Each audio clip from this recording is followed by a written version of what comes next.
Kisah ini dialami kakek nenek saya sekitar tahun 70-an. Ketika itu, belum ada alat transportasi yang ramai seperti sekarang, sehingga bepergian dari kampung ke kampung lainnya hanya dapat dilakukan dengan berjalan kaki. Ceritanya berawal dari perjalanan pulang kakek dan nenek saya yang masih muda dari rumah orang tuanya yang berjarak sekitar 7 kilometeran.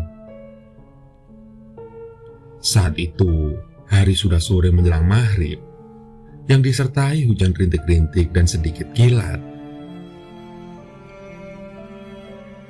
Di tengah perjalanan antara dua kampung tersebut, terdapat sebuah kampung yang namanya Kampung Cibuyut.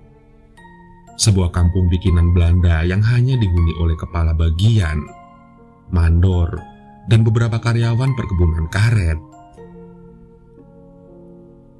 Beberapa ratus meter sebelum Kampung Cibuyut ada lahan pekuburan.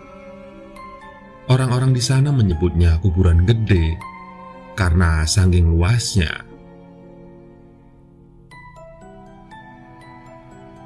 Menjelang kuburan gede, kakek nenek yang sedang bercengkrama membunuh kebosanan langsung tersadar. "Pak, kuburan gede," kata nenek setengah memperingatkan ketika mereka akan melewatinya. Yang lalu dijawab kakek dengan lirikan dan anggukan. Singkat cerita, dilewatilah pekuburan tersebut dengan hati tidak tenang. Karena menurut kepercayaan saat itu, dan bahkan hingga saat ini, saat maghrib merupakan saat di mana hal aneh sering terjadi. Sesampainya di ujung pelataran pekuburan, terlihat ada sebuah rumah. Tepatnya sebuah gubuk yang terlihat baru dibangun. Kakek dan nenek sebenarnya agak heran juga. Ada orang yang mau tinggal di dekat kuburan. Tapi justru bagi kakek dan nenek saya, keberadaan rumah tersebut bikin tenang hati. Karena berarti menandakan bahwa Kampung Cibuyut sudah dekat. Dan ini juga yang mencerminkan sikap mental kakek dan nenek saya mengenai hantu. Yang kalau belum lihat, belum takut. Atau pemikiran bahwa tidak ada hantu yang memakan manusia. Setelah melewati rumah tersebut dan lama berjalan, tiba-tiba kakek dan nenek saya melewati rumah itu lagi. "Loh, Pak, itu bukannya rumah yang tadi? Kayaknya kita tersesat deh. Berdoa aja, Pak," kata nenek mengingatkan. Sambil berdoa melewati gubuk tersebut yang disertai hujan rintik diselingi kilat, mereka meneruskan perjalanan. Setelah lama berjalan, dan lagi-lagi mereka melewati gubuk yang tadi dilihat.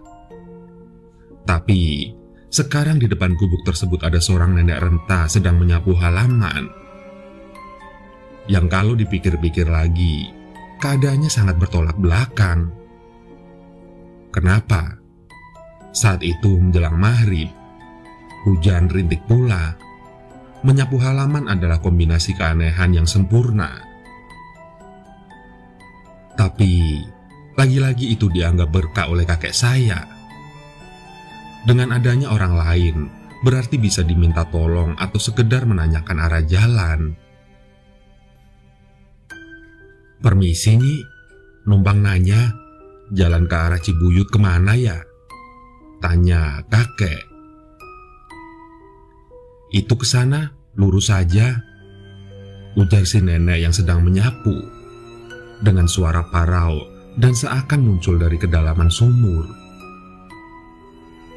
Lalu mereka pun pamit melanjutkan perjalanan. Dan seperti sudah diduga sebelumnya,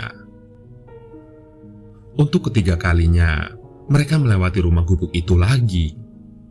Kali ini dengan keadaan sepi, tidak ada orang di halamannya.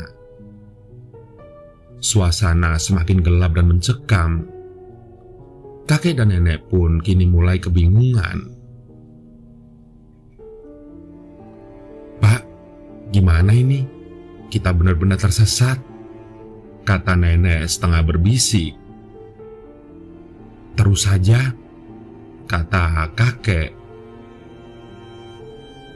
Beberapa langkah dari rumah tersebut, tiba-tiba saja kakek saya ingin buang air kecil. Dan entah mengapa keinginan tersebut seperti ada yang memaksa dan tidak dapat ditahan lagi. Karena sudah agak-agak gelap, akhirnya dengan terpaksa kakek kencing sambil berdiri di pohon pinggir jalan. Aneh bin ajaib, seiring dengan dipegangnya burung kakek saya itu, tiba-tiba keadaannya sontak menjadi cerah. Iya, secerah-cerahnya menjelang maghrib. Dan tiba-tiba saja, jalan di depan mereka terlihat. Dan ternyata bercabang. Yang salah satunya terbuka seperti tertutup kabut. Belum selesai keterkejutan mereka, dengan setengah berteriak nenek berkata,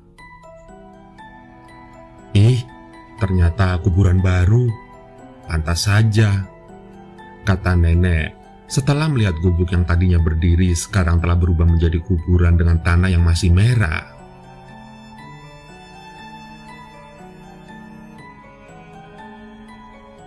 Majenang, Cilacap, 31 Oktober 2016, pukul 2 dini hari. Berawal dari sebuah Indomaret sebelah timur SMP di Ponorogo, seorang pemuda yang mengendari sebuah MPV merasa kehausan dan berhenti untuk sekedar ingin membeli minuman. Setelah selesai urusan dengan tenggorokannya yang kering, pemuda tersebut pun kembali ke mobilnya dan siap berangkat meneruskan perjalanannya. Mesin mobil sudah menyala dan siap berangkat ketika tiba-tiba dirinya dikejutkan oleh ketukan pada kaca pintu mobilnya. Dari balik kaca mobil, pemuda tersebut melihat seorang gadis cantik jelita. Penasaran kenapa dirinya menggedor kaca mobilnya, pemuda tersebut membuka jendelanya. Ternyata benar saja, seorang cewek cantik berkulit putih mulus berambut panjang tersenyum kepada dirinya. Alamak, cantiknya, batin si pemuda. Percakapan singkat pun terjadi. Sang gadis cantik bilang dia pulang kemalaman dan minta diantar pulang ke rumahnya di daerah Cigolat, Majenang. Bah, ngantar cewek cakep coy. Siapa tahu dapat rezeki nomplok, pikir pemuda tersebut. Maka tanpa basa-basi, ia pun langsung mengiyakan dan langsung mengantarkan cewek itu. Sayangnya, tidak diceritakan apakah ada percakapan sepanjang jalan antara kedua makhluk berlainan alam tersebut. Hanya saja, begitu sampai ke tempat yang dituju, gadis cantik tersebut tanpa mengucapkan sepatah kata pun, langsung saja bergegas turun dari mobil, meninggalkan sang pemuda yang keheranan. Sang pemuda hanya bisa bergumam, "Cepet banget ya, baru turun sudah hilang." Merasa aneh dan penasaran, dan dasar kekepoan seorang manusia, si pemuda ingin tahu di mana rumah gadis cantik itu. Lumayan, siapa tahu dikenalin sama kedua orang tuanya, batinnya. Sekaligus, ia juga ingin mendapat jawaban rumah macam apa yang ada di lokasi gelap gulita begitu. Begitu sang pemuda itu turun dari mobil, terkejutlah dia. Matanya terbelalak. Entah dari mana datangnya, karena tiba-tiba di sekitarnya terlihat banyak batu nisan. Ternyata, tempat yang dimaksud oleh gadis itu adalah area pekuburan di daerah Cigolat. Sontak, sekujur tubuh si pemuda dingin, dan seluruh bulu romanya merinding.